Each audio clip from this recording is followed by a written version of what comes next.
Près de 70 participants sont venus du Congo-Brazzaville, du Cameroun, de la Côte d'Ivoire et du Gabon pour prendre part à ce séminaire de formation sur la prévention des risques d'incendie et d'explosion des entreprises. Ils ont donc 5 jours pour comprendre l'importance de la sécurisation des personnes et des biens. Protéger les commerces et l'industrie, c'est d'abord protéger nos économies. Comme l'a rappelé son Excellence, Monsieur le Président de la République, Ali Bongo Ondimba, chef de l'État, chacun de nous doit œuvrer à l'émergence dans nos pays. Ces assises de Libreville ont, dans ce cas, pour objectif principal, donner des rudiments nécessaires permettant aux assureurs et aux réassureurs de mieux circonscrire les risques, de mieux les prévenir pour enfin mieux les assurer. L'objectif, dans un premier temps, serait de comprendre l'intérêt et la démarche de la prévention des risques d'incendie et d'explosion dans les entreprises.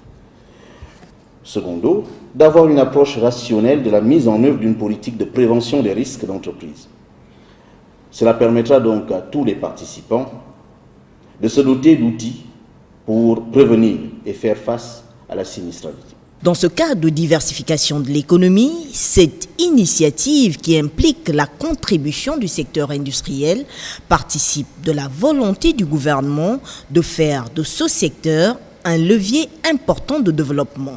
Des accidents peuvent provoquer des pertes tant en vies humaines que matérielles et financières.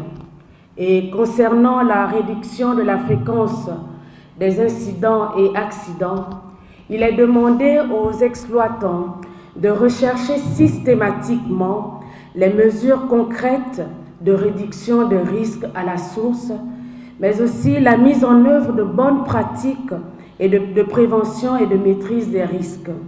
Ceci dans le but d'optimiser les ressources financières de l'État afin que l'épargne soit fortement mobilisée et qu'il y ait un meilleur recouvrement de l'impôt.